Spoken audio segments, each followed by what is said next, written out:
Chapter 13, Sloka 11. Adhyatmanyana nityatvam. Adhyatmanyana nityatvam. Adhyatmanyana nityatvam. Tattvajnanartha darshanam. Tattvajnanartha darshanam. Tattvajnanartha darshanam.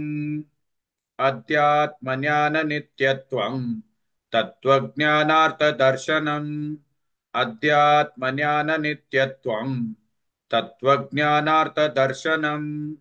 Adhyatmanyana nityatvam. Tattvajnanartha darshanam. Adhyatmanyana nityatvam. Tattvajnanartha darshanam. Adhyatmanyana nityatvam. Tattvajnanartha darshanam. Etad jnanamiti proktam.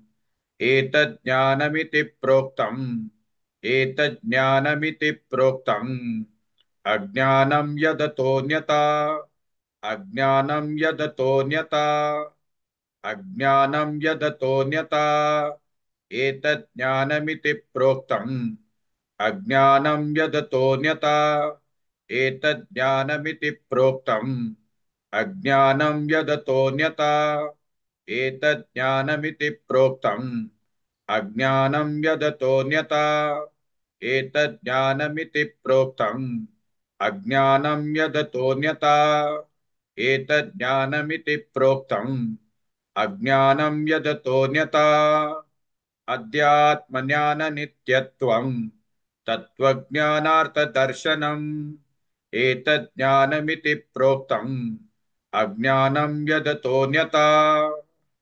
Please like and share this video because you could be instrumental in helping someone around the world recite the Srimad Bhagavad Gita, thereby helping them to have a life of unending opulence, victory and prosperity. This is mentioned in chapter 18, Sloka 78. Yes, don't forget to buy my book, Leadership Can Be Child's Play. Namaste.